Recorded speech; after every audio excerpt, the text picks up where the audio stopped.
Today on Mr. Media, I'll talk to fantasy and horror novelist Tim Waggoner, who's here to talk about his two books based on the CW's long-running TV series Supernatural.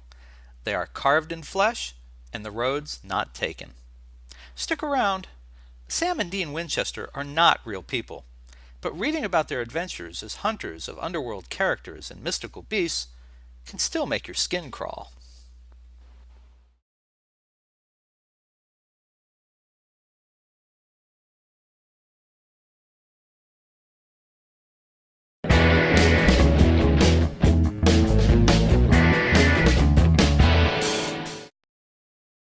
So much media, so little time.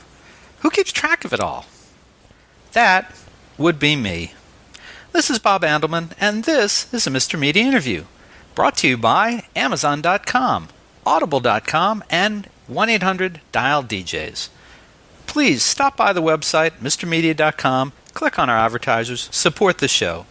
And remember, there's more than 1,000 interviews available at MrMedia.com. We've been doing this since February 2007. Hope you'll find something you like. And thanks for listening.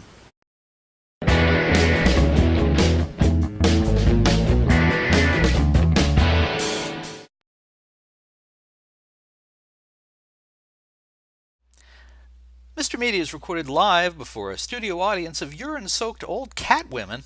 Seriously, it stinks in here today, folks. In the new media capital of the world, St. Petersburg, Florida.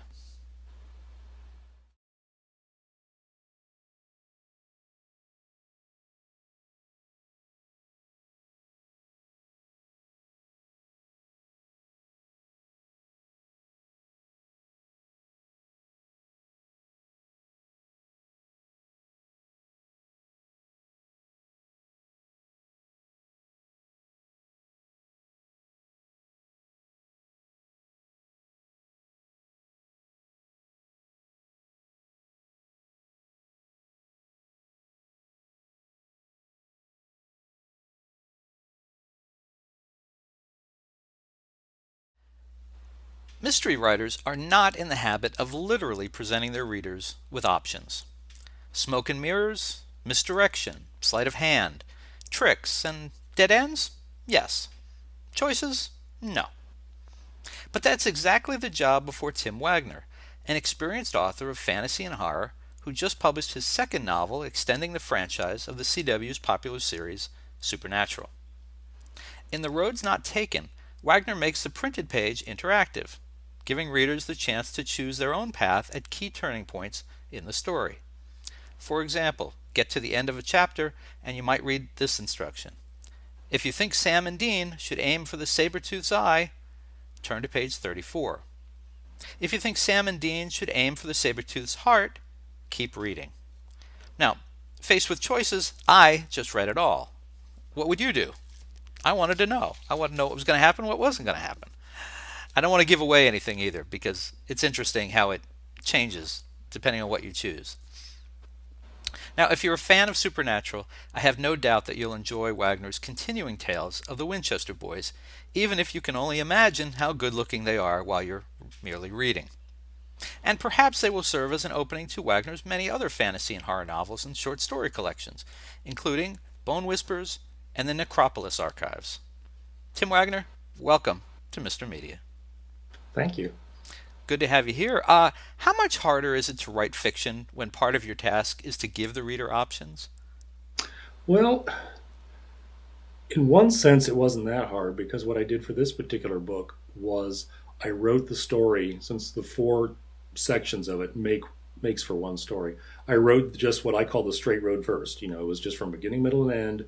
And along the way, I thought about various branching points, but I didn't actually write the branching points, the wrong turns.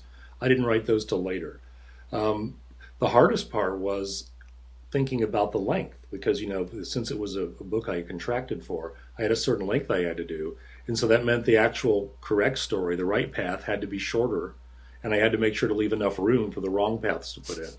And so it was interesting having to monitor the length that way. But in some ways, it's not that different than writing anyway, because you're thinking, what do I want my characters to do next? It's only now you get to write all of it, which was fun, as opposed to just in your mind, you're thinking, well, it would be cool if I could do this, but I can't kill Sam and Dean. I got to kill them lots in this book. It was awesome. The wrong paths are interesting. I was the first time I read the wrong path. I went, whoa, wait a minute, that's a really wrong path. Yeah. Yeah, and it was a lot of fun. And I tried to think too about wrong paths that still would fit these characters because these are characters people know so well. And normally, in the TV series, if they make wrong choices, I mean, they can turn out pretty bad for them, but they still continue, they still move on, the series keeps going. But I could have the luxury of having the series just end in a wrong path, they both die. But I tried to make it so that not only would it be fun and interesting for fans, but something that it would seem logical, like it would come out of their characters. Like Uh, they wouldn't suddenly do something so stupid that they ended up dying that they would never do in the TV series. well, and I don't want to give anything particular away, mostly because I don't know, but I know that in this week's episode, and this we're recording this October 25th, 2013. This week's episode, something apparently happened that set my daughter insane. And she came out of the episode and she's like, I love it, I hate it, I love it. And I'm just like, I don't know what's going on. And then right before you and I started talking, she was telling me that there was apparently the fan reaction was so strong that somebody at the CW had to uh, disable their Twitter account because they were just getting bombarded. So I trust that does not happen to you. No, at least not yet. No? We'll see. But the nice thing about this is that it's just a book. So as much as people might enjoy it, it won't feel the same ways that they saw it on the screen. So Now, don't have to get bombarded. was it your idea or the publisher's idea to do it this way?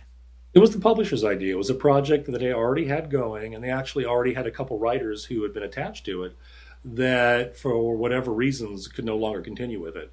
And since I had already written the Carved in Flesh book, which was, just a straight story, all no branching turns at all, and they felt I did a good job with that, they contacted me for this one. So, and I said, do an interactive novel. I've never done anything like that. Of course, I would do that. Well, that's what, and I wondered if the first one that you did was not in this fashion. It was just a straight. Okay. That's right. And are the rewards of doing it in this manner any different for you than doing it normally, or is that yet to be seen because it's still a fairly new book? Well, I mean, what do you mean rewards for me just creatively, or? Yeah, just you come away from it and go, that was kind of fun. I'd want to do that again. Or maybe you came away from that and went, I would never do that again in my life. Yeah. I would love to do more of these.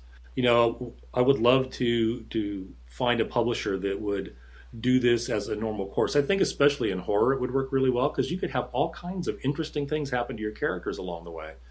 And I've just mentioned it to one horror editor that I published with, and I never heard back. But I think it'd be really neat if a publisher would do this. And I think that especially as you had mentioned, we were talking before. The length of the book is it's often these interactive novels are not massively long, so you can read through them pretty quickly. It's a lot of fun. You get to go back and reread it if you want, and it can be a different book each time. And I think that it would be something that I think readers today would really enjoy, and I think adult readers too. I mean, because of course there's a lot of these when I was a kid, and my daughters read them, and I just think that it'd be a lot of fun. So, yeah, I would love to write another one. Does it work better with established characters in that because you're changing path? And again, I'm trying very hard not to give anything away here, but because you're changing the path of what normally would happen with these characters, if you know the characters, is that better? I mean, could you do it with a novel where people are coming to it not knowing how it ends? Would it have the same impact? I don't know. I think so. I mean, part of the fun with a novel like this is getting to see things you could never see. Like I said, I can kill the characters off, and I tried to come up with as many different interesting ways to have bad things happen to them as I could that you couldn't do otherwise. So I think that's part of the fun. And also because it's supernatural, I was able to incorporate the choose your own adventure kind of interactivity into the story in a way I probably couldn't otherwise. But I think you could. There's I can't remember the name of it, but about a year ago somebody wrote a zombie apocalypse novel with it's like this, where you get to choose your own path as you go. They're all original characters, and especially since a story like that, everybody loves to debate what would you do, in the apocalypse, what choices would you make, and so you got a chance to see the characters do different things. So yeah, I think it could work no matter what. I think original characters, established characters, I don't think it really matters. Zombie apocalypse, I'm thinking that would be the end of my fresh pretzel supply. That would be a problem for me. It would be, Yeah, yes. that would not be good. um, so you mentioned that we had this other conversation earlier, kind of off the air. We're talking about doing media tie-ins like Supernatural, and I was thinking that you have to keep at least two things in mind. One is that you're writing for the fans of the show who know, if my daughter and her friends are any indication, know every hyper detail of the characters and their backstory and everything. So you're writing to that knowledge, but at the same time, you have to write, I think, for people who might pick it up casually, and so you have to still introduce Sam and Dean Winchester, for example, and introduce that they're hunters and the nature of things. Is that am I framing it correctly? Oh, yeah. It's exactly the way you need to do it. And my wife, who, she's seen Supernatural, but doesn't know it in and out, like a lot of people, thinks I do a pretty good job with that. And based on at least the feedback I've gotten from people for the first book, Carved in Flesh, people seem to think I did that. I tend to treat these almost as if I'm writing historical novels, about real people. And so there are certain things you just want to get right, Hmm. in terms of their pasts. The most important thing for me, it's not, even though I try to get all the little details right, it's the character relationships, I think, because that's what I think fans really notice is when a character behaves in a way that they wouldn't. They say things, do things, make choices they ordinarily wouldn't. But yeah, I think, and also there's a sense of you need to get a feel for this particular property. You know how it's like the difference between Conan the Barbarian and Lord of the Rings. They may have a similar kind of fantasy setting, but the feel of those kinds of those two worlds are very, very different. And so you want to get a sense of the style and the feel of the show too, beyond just the details of the history and the details of the characters. Well, speaking of history, what was your history of Supernatural when you got the first book? I've been watching it ever since it came out, and it was a similar kind of thing. It's a different publishing company who were doing those books, but there was a writer that had to drop out from the project, and I had emailed them a couple times, kind of just knocking on their door saying, I'd love to do a Supernatural book sometime, and they just happened to email me. So, but I'd really enjoyed it. I don't really relate to how good looking they are. I don't, whatever.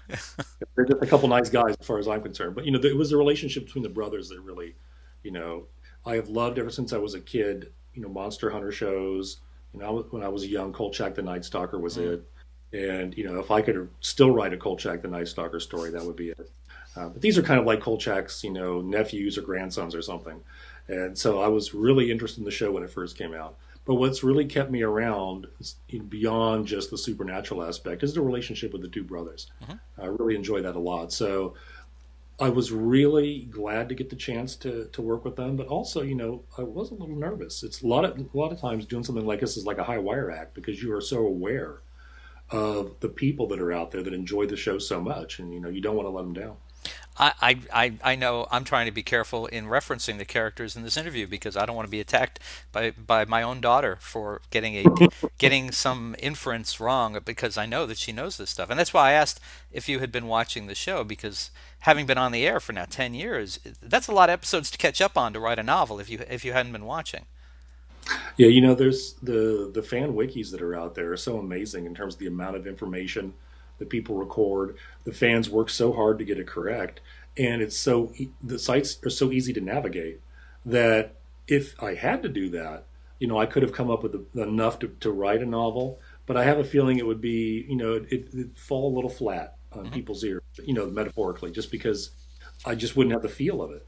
I wouldn't have experienced the show. It's kind of like writing about people that you've never met, and you can do it, but there's just that kind of distance. You're an outsider, so the Now, more you can watch the show, the better. if you were a writer on the show itself, you'd probably have access to the show Bible and all kinds of stuff like that. Do you have access to any of those kind of materials, or are you pretty much free floating out there? Well, they sent me when I did Carved in Flesh. They sent me all the scripts for that season, so I would know what not to do. But things I couldn't touch on Hmm. um, that hadn't happened yet. And I thought to myself, I really don't want to spoil it. So I didn't look at any of the scripts because I didn't want to know what was going to happen. And but I had them there in case I needed them. They warned me just of a couple small things that were going to occur, so that's really about all I need. And besides these kind of stories, the phrase editors often use is, you put it back the way you found it, so that nothing really changes um, in terms of the basics of Hmm. the character. As a novelist, you want to try to find something that can change, like maybe a certain insight they'll have, like a small thing. Kind of like the way we do in our lives, where we might learn something day in and day out about ourselves, but it doesn't change the course of our lives yet. And so I try to find something so there's still some character growth, but that you can sandwich your story right between episodes, and it's not going to impact. You're not suddenly going to have one of the characters decide to quit for real and never come back or anything like that. So There were it's been decades now. It's hard to believe with Star Trek and Star Wars. There have been hundreds of novels and other things, other types of spin-off. Like the first Star Trek thing that came back was it came back as a cartoon, and it's been Mhm. interesting. What you were saying is that you can have your story, but you don't change the essence of the universe. But I know in the Star Wars and the Star Trek cases, they've actually used those stories to kind of build on the mythology when they've come back and done films and TV shows. I know in the Star Trek films, when they were still dealing with the classic Star Trek, there were in the movies there were references that if you had seen the cartoon series, you might pick up on. Oh, go hey, wait a minute! They're referencing something that happened on the cartoon. In Star Wars, I think the accepted mythology and it goes with Han and Leia getting married. They have twins who have, who are the forces within them, that kind of thing. And the assumption with the movies that are being made, from what I've read anyway, and I'm not a total geek about this. I'm just little things I picked up. The sense is that the stories will follow along the path that the books kind of laid out in general over the years. When Supernatural goes off air, could you see the books continuing and then broadening that universe, or do you think that they would stay within? I think at that point, and I don't know, but I think at that point, you could have the opportunity to do things. If you know for sure that they're not going to come back, um, you could have a child show up of one of them. They could settle down in a certain place. They could have proteges they take on. Hmm. It could be anything. And so I think that would be part of the fun. I guess the big problem would be is that I think one of the things when you're writing for fans is that they all have an idea of where they would take a story. And so if they would want certain things to happen to their characters. And if let's say you disable one, and so one of the brothers is in a wheelchair, and it could really be interesting to see how somebody would still try to be a hunter in that situation. But the fans might say, no, no, that character, he needs to go off and get married and have a kid. And, so there might be some changes might, you know, really be something that would clash with what people might imagine. And then look how they did in the Star Trek movies, where for every change that they made, that further movies in the franchise just got erased it Yeah. until I forget which one it was, where they're presented with their brand new space, the Enterprise, and it looks exactly the same as the old one. And I remember it being in the theater and everybody was cheering, and I'm like, great, they went all the way back to the beginning, and which in a way, it's cool. I like the idea of them flying around eternally in there's ship, but on the other hand, it was that all that journey is just negated Right. by that. And so, Yeah. They were doing but, it. but go ahead. I was gonna say they're doing a great job with continuity to a point, and then they just kind of throw it out. Yeah, well, eventually, I just think it gets too burdensome. It's look at Doctor Who with 30 years of you can't even try to really do continuity with that. Just do No. the best. Thing Uh, with the comic books, they constantly like reboot their universes, and at that point, you just lose track. There's really, other than their identities of just being Spider-Man or Superman, they really don't have much continuity anymore. yeah. I was always a big comic book person, and I can't even pick up the comics anymore because I don't know what the hell's going on. I mean, Right, Spider-Man was married last time I checked in on a regular basis, and right. now apparently that's all gone, and I don't know. I hear Oh lo yeah, Doctor Octopus has possessed him or something. Yeah, I don't know what the hell is going on there. Do you, no, do you have restrictions, either spoken or unspoken, from either the CW or the creator, Eric Kripke? Any of that kind of stuff that you have to deal with? No, I mean beyond certain things where, for the first book I wrote, um, Bobby Singer, their mentor, was dead, and they wanted to make sure that I didn't mention him in any way, shape, or form because they were going to use his, ghost in episodes coming up. So I couldn't, mention that at all. In the Choose Your Own Adventure, the interactive novel that I did, um, I actually had it set at a certain point in the TV series, and the editors were like, "Well, let's just make it kind of something that could happen anywhere." So I had to remove a few references Hmm. here and there so that people could imagine that in general it might take place at any point in the series. So I'll get small things like that, but as long as I didn't do anything like really try to kill off one of the characters or have them act in a way they wouldn't do, no. And I've done a lot of different media tie-in properties, books based on them, and really, they pretty much trust you just not to mess things up, in a big way. Hmm. And if you did, I mean, they would, that would be the end of that. They'd either have you fix it or find somebody else to do the book, probably. Now, are there any plans at this point for another supernatural novel? Not that I'm aware of. What the way these things usually work is that um, the publisher gets a license to do so many books. The CW says, "Great, you can do 5," Hmm. and once that runs out, the publisher has to negotiate for more. And it's hard to say whether or not there'll be. I really don't know if there'll be any more. Hopefully there are. I'd love to write another one. I'm sure it sounds like you would. Well, and you said you've done other media tie-ins. You want to mention what some of those are? Oh, sure. I wrote a Nightmare on Elm Street novel, original novel for Freddy Krueger. I wrote a novel that was a sequel to the Defender, not the Defender video game from the 80s, but the PC game that came along. Or and that was a lot of fun because I actually had to find out how the video game ended.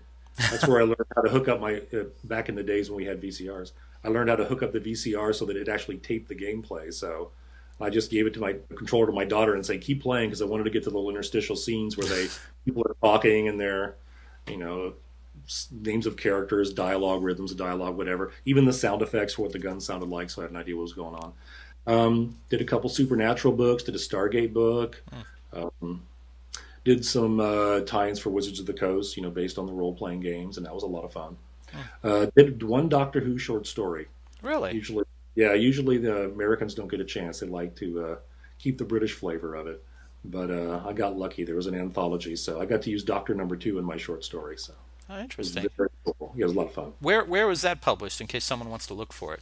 It was published in an anthology called Destination Prague. All the stories had to deal somehow, with Prague. It was kind of the intersection in time where, and the only one through probably eight, I think, could be used because that particular company only had the rights to use Doctors one through eight. Hmm. It, So, it's interesting. We were in London over the summer and went to the Doctor Who experience, hmm, and they had opened up we got an email like the day before we left saying that for a couple weeks the actual set of the oh my God, I can't believe I can't think of it now. Uh, yeah, the the what's the thing? TARDIS. The TARDIS. Thank you, God, Yep, thank you. yep. They opened up the set of where they actually shoot the TARDIS for the public for just like 4 or 5 weeks over the summer, and it happened that it was like the first week that we were there, so we got to. I wasn't too. I have to admit, I wasn't too impressed by the Doctor Who experience itself, but for a couple extra pounds, you're able to go a couple blocks away and go on the set, and then go up into the TARDIS, and that was very cool. I bet. Yeah, that was very, very cool. So a little off topic, but since you mentioned Doctor Who, I'd Yeah. throw that in. Um, do you find when you do these tie-ins, particularly like with Supernatural or Doctor Who, I guess also, you're competing with fan fiction, which is free for the most part, in terms of competing for readers' eyes, or is that not? I really don't know, to tell you the truth. I do know because I teach creative writing, and I get a lot of students at the college where I teach who do read a fair amount of it. And uh, sometimes they want to write it in class. Sometimes they write it on their own. Sometimes they just read it. So I wouldn't be surprised. I think that maybe there's a sense that this is more official, because the CW's approved it, Hmm? and so maybe people come to it for that. It might just be one more type of fiction they enjoy. They might read the fan fiction and then turn to a book. Probably, especially if they're really diehard fans, there's probably not enough. Hmm. So in a lot of ways, I think that maybe they're they may be reading the books that do come out, but then gorging on the fan fiction because there's nothing in between the books while they're waiting. So, That makes but I sense. haven't had any sense that it's actually seems like my guess would be that it's actually made tie-in fiction and certain properties more popular just because there's more interest in it because of the fact that they can start to enjoy reading fan fiction, and so they have a taste for reading about these characters as opposed to just watching. So it might actually be to the benefit. How does writing the supernatural books, how does that square with your broader career writing horror and fantasy novels in general? Well, because I'm writing it for even though the TV series isn't rated in any way, I kind of imagine it as PG-13 or very soft R. And if I write my own horror novels, I could do whatever I want. I'm very free, and it depends on the story and what I might do. But there's certain levels of violence that I wouldn't have, certain levels of sex, and certain levels of language in terms of just swear words and things like that, that I'd just be more circumspect about. Um, Probably too you're limited by the world. I mean the supernatural threats, they tend to be of a certain kind. So it's not like I could start inventing things. I did that accidentally in Carved in Flesh because there was a character in there who's a reaper, and just as somebody who ushers people into the land of the dead, and there wasn't a whole lot of backstory to them or where they come from exactly. So I kind of guessed, and the others are like, "No, you can't guess." Because sometimes some things you do just to see what you can get away with. It's like, okay, fine, I'll go ahead and cut all that stuff out. So yeah, you do there's more limitations on your imagination in some ways. But I remember a long time ago when Katie Lang was singing country music before she branched out, Hmm. and I saw an interview with her, and somebody asked her, it's like, why country? And she said what fascinated her about it was working within those limitations and seeing what you could do with them. So it's an awful lot like, you have, if you're a tennis player, you have the rules of tennis, but there's so many different ways to play, so many styles. People don't play exactly the same way. So a lot of it's like that. You're given a set of rules. It's like writing a sonnet, and just to see what you can do with that. And so even though it seems in some ways creatively stifling to people, it can be very creatively liberating too, because it's really interesting to see what you can do when you push up against these kind of boundaries.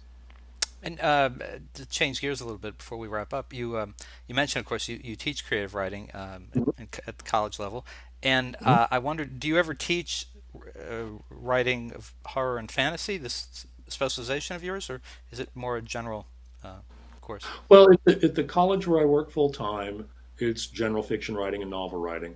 I also serve as a faculty mentor at Seton Hill University in their MFA in writing popular fiction program. So you get your master's degree in actually writing popular fiction. So the students there, they're writing mystery, romance, young adult, fantasy, horror, science fiction. And so those students I work with definitely are, specifically in genre fiction. And I do workshops too. Tomorrow at the local downtown library, I'm doing a workshop on writing science fiction, fantasy, and horror. So, I managed to do a little bit of everything, but I still get a chance to teach genre fiction writing. More blood, Mr. Smith. More gore, That's Miss right. Jones. That's right. Uh, Hard. and and what are some of the, generally speaking, what are some of the mistakes that new genre writers tend to make in your? Yeah, the same that all writers I think do. I mean, they are too slow to begin. I can take a short story without reading it. I flip to the third page and point at it, and I'll say, "This is where the story begins," and then I look, and there it is. Mhm. Um, a lot of people, because they've grown up with visual media as the primary way that they take in story, uh, they don't know how to build a story word by word. It's like the difference between something that can instantly splash color, so you see like a wall with all colors, as opposed to building your wall brick by brick with different colors. Hmm. And so people, they get the establishing shot. It could be Star Wars. Here we are on Tatooine, and that's just you're there, and somebody's walking. And how many words would that take to describe? And so that finding the way to do that is hard. They tend to stay on the outside of their characters because visual media doesn't get into people's consciousness, and so they have a harder time writing with a close point of view. They have a harder time finding an emotional core to their story too. Often they think their story is just about events, and the events themselves are boring unless they touch people somehow. Don't have enough conflict. They forget that stories are stories about people in trouble, people in pain, people having a hard time. so they forget about that. So those are some of the basics. All right. Last question. Got to ask. What's next? What are you up to next? What's next? Right now, I'm finishing an urban fantasy for Angry Robot. It's called Night Terrors, and its premise is that nightmares come alive. They're actually embodied. Your nightmare becomes like a creature, a character, Hmm. that for some people, and they're bonded with those nightmares. And so it's like Men in Black in the sense that they're trying to police, the bad nightmares, try to keep us safe from those. And I'm working on another tie-in novel. Or right now, I'm in the pitching stage, but I can't say what property it's for because I haven't signed the contract yet. Okay. But it's similar to Supernatural, I'll say that, so people can kind of guess from there. Hmm. And I'm looking forward to that. That should be a lot of fun. All right, very good.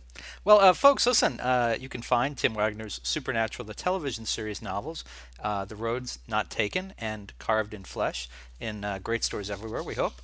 Or you can order them right now, very conveniently, right here at a great price at MrMedia.com. If you're watching the video, right below the screen, you should see the cover to The Road's Not Taken. You can just click on it right now. I'm guessing you can probably order it, download it immediately as an ebook, or you can get it as a physical book. They can get it to you in a day if you really absolutely have to have it, or maybe 2 days. You've got a website. I think it's timwaggoner.com. That's right. It's TIMWAGGONER.com. There's links there to more of your work. People can learn more about what you've written and what you do. Are you on Twitter, Facebook, any of that kind of stuff? Yep. Yep. Facebook, my profile is public, so you can find it just fine. Friend me or follow me. And I'm just at Tim Waggoner on Twitter. Okay, very good. Well, Tim, pleasure to get to talk to you. We had some technical issues leading up to it. All turned out fine in the end, so thank you for that. Thank you for your patience, and thanks so much for joining us on Mr. Media today. Well, thank you. I had a great time. Thank you.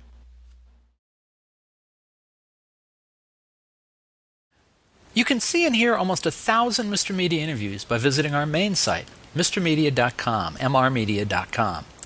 Or check out the more than 200 video interviews on the Mr. Media radio site on YouTube. And I'd sure appreciate if you'd show some love from Mr. Media's advertisers, including Stitcher. Apple named Stitcher a top 5 news app of 2011. It's a free mobile app for your smartphone or tablet that lets you listen to your favorite shows and discover the best of news, entertainment, and sports on demand. You can listen whenever you want to more than 5,000 shows, get customized recommendations, and discover what your friends are listening to. My own list of Stitcher favorites is pretty eclectic. I start my day with an hour of MSNBC's Morning Joe with Joe Scarborough and Mika Brzezinski. Then it's the latest 2-minute update from the Onion News Network.